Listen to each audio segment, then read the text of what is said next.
Olá, pessoal, tudo bom com vocês? Espero que vocês estejam super bem, estejam super bem.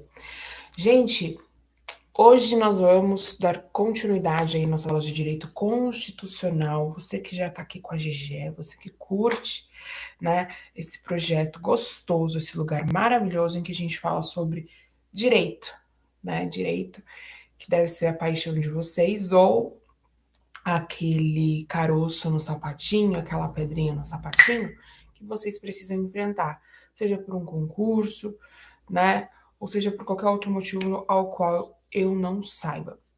Hoje nós vamos falar um pouquinho sobre as características do pacto federativo, tá bom?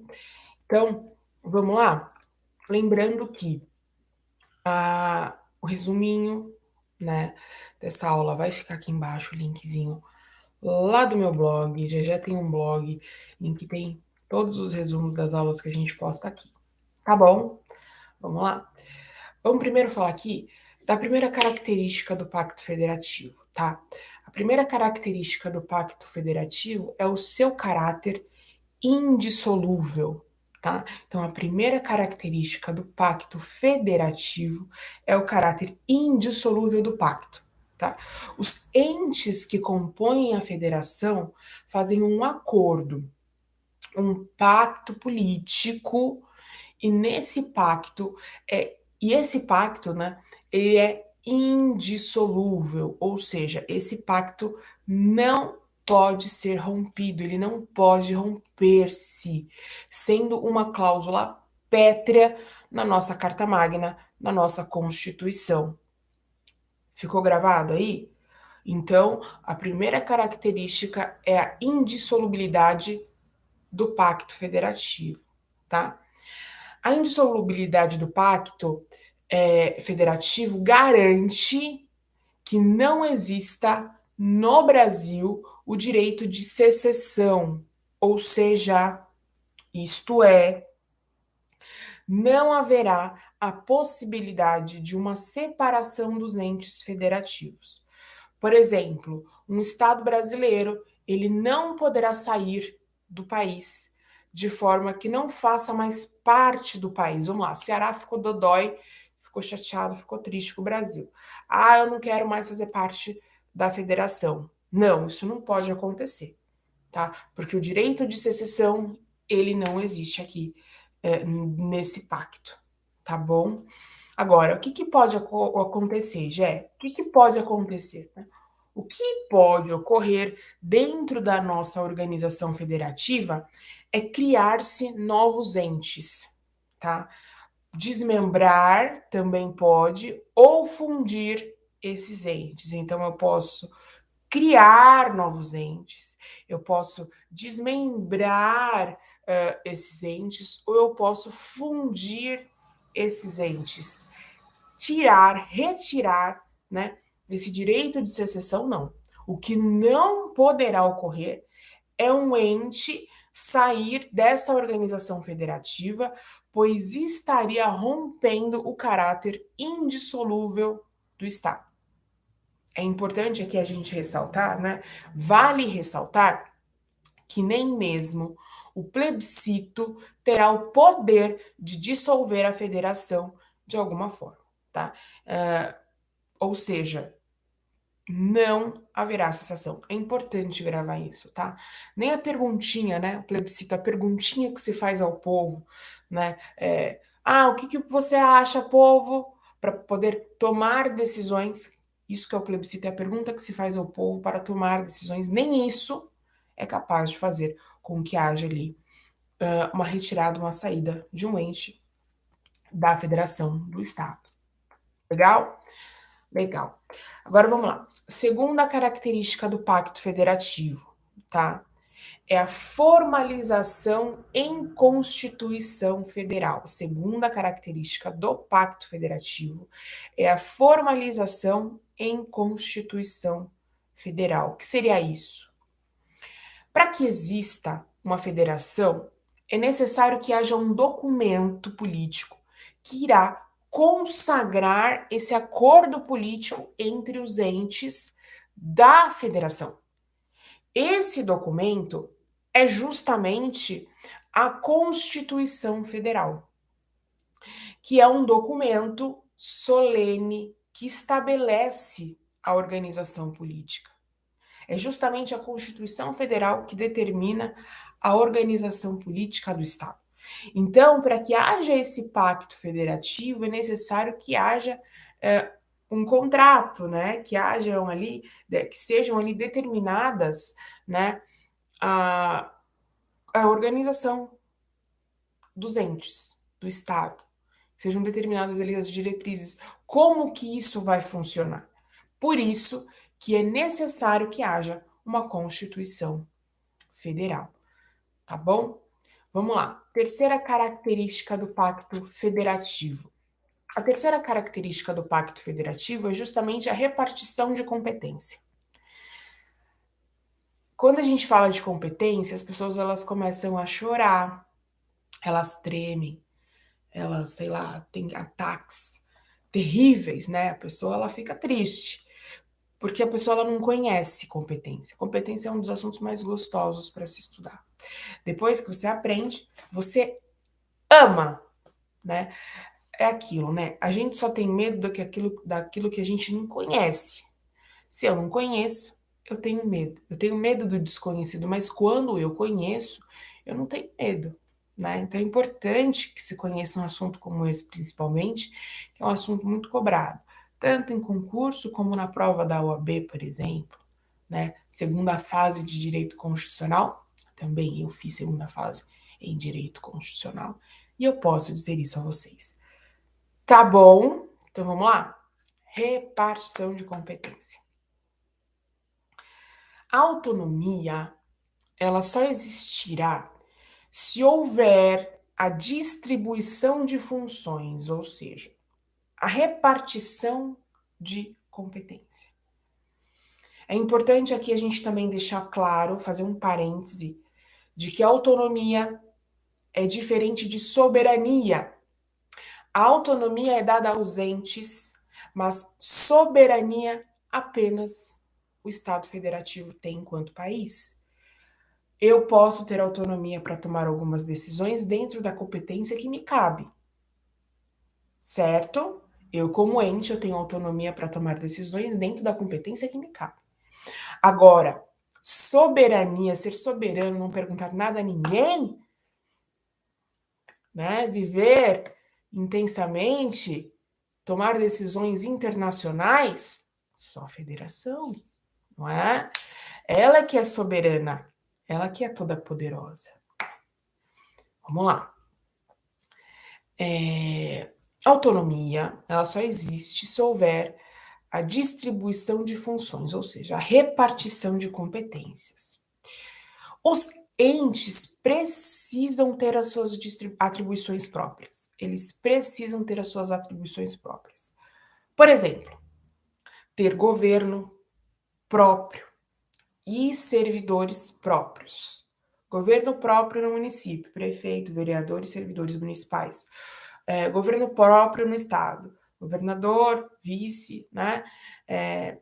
Deputado estadual e os servidores estaduais. Isso é ter governo próprio e servidor próprio. Resumidamente falando, em resumo, para que exista a Constituição, é necessário que se estabeleçam as atribuições e competências de cada ente da federação. Porque se não existir essa distribuição de competência, não haverá uma organização para que se saiba quem deve fazer o quê. Porque quando ninguém é obrigado ou não tem a responsabilidade de fazer nada, ninguém faz nada. Mas quando todo mundo é obrigado a fazer tudo, há conflito. E é justamente isso que a repartição de competência quer evitar. Que não haja conflito entre os entes, que tudo seja feito de forma organizada, cada um no seu quadrado, cada um com a sua responsabilidade, para que a federação ela permaneça funcionando de forma organizada, de forma harmônica para o bem de todos aqueles que a compõem e que fazem parte dela, principalmente também o povo, o cidadão, as pessoas do país, tá bom? Agora vamos falar um pouquinho aqui sobre a soberania do Estado federal, tá bom? É importante, gente, que fique claro que o único soberano, como eu já falei, é o Estado federal, é a federação. Jamais os entes que compõem a federação serão revestidos de soberania. Eles são revestidos apenas por autonomia. É preciso gravar isso, tá? Então, os estados, os municípios, a União como ente que compõe a federação, eles não podem tudo. Quem pode tudo é o todo-poderoso Estado Federal, a federação. Tá bom? Vamos lá. Próxima característica. A próxima característica é a autonomia dos entes. A gente já falou um pouquinho sobre isso, né?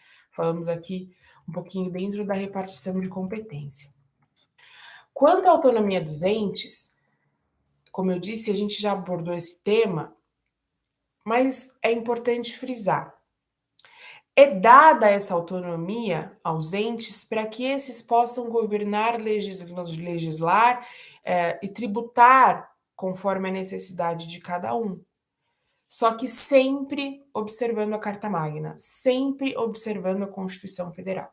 Então, os entes, eles conseguem governar, eles conseguem legislar, eles conseguem tributar, que é, vamos dizer assim, o mínimo que um governo precisa para poder seguir, para poder caminhar, mas eles não podem deixar de observar a Constituição Federal, que é, né, digamos assim, o manual principal do nosso país e de todo o Estado federado, de toda a federação que exista, não é? Então, vamos para o próximo tópico, a próxima característica. Próxima característica: participação das vontades parciais na vontade central. Toda vez que eu falo isso, as pessoas elas se assustam, perguntam se eu estou as xingando e algumas até retiram-se do local porque ficam emocionadas com essa belezura quando elas entendem o que é, né? Participação das vontades parciais na vontade central. Jéssica, o que é isso, pelo amor de Deus? Vou explicar. Na federação, é necessário que os entes que a compõem façam parte da vontade do todo, né? No caso, quem representa os anseios desse todo é a União. Para que a União represente essa vontade, ela irá ouvir os desejos desses entes que a formam, que a compõem. Ou seja, a União ouvirá as vontades parciais para que forme a vontade central. Caiu uma lágrima aí, que eu tô vendo você chorando. Não precisa disfarçar. Gente, isso é lindo. Isso é romântico. Embora a União ela tenha o poder de tomar decisões de vontades centrais que vão impactar o todo, ela tendo este poder em suas mãos, mesmo ela tendo este poder em suas mãos, ela fala: não, eu quero ouvir as vontades parciais para que ninguém deixe de ser acolhido, deixe de ser ouvido. Isso é amor. Isso é Shakespeare. Nem Shakespeare poderia escrever uma coisa tão linda dessa. E tem gente que gosta do crime. E tem gente que gosta do direito civil. É só treta, é divórcio, é pensão, é briga, é discórdia. Aqui não. No direito constitucional é amor. Então, quando a gente fala que a participação das vontades parciais na vontade central é justamente a União ouvir essas vontades parciais, esses desejos de cada ente, essas necessidades individuais, subjetivas de cada ente que a compõe. Tá bom? Vamos lá. Próxima característica. Possibilidade de intervenção federal. A característica da intervenção federal, na verdade, é um requisito de manutenção da federação. Se um dos entes mostrar interesse em dissolver o vínculo do pacto indissolúvel, que a gente já falou sobre, ou violar os princípios que norteiam o pacto federativo, a União poderá intervir desse ente e destituir do poder aqueles que estão incitando essas violações contra o pacto federativo. Então, a intervenção federal, ela existe justamente para a manutenção da ordem.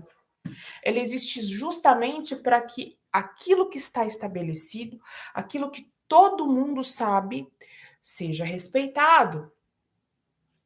Nós podemos dizer que a estrutura da intervenção federal é uma negativa da autonomia, pois ela agirá de forma agressiva para manter a coesão da federação em consequência do pacto federativo. Então, eu dizer não para o filho. Filho, você tem toda a liberdade do mundo, eu confio em você.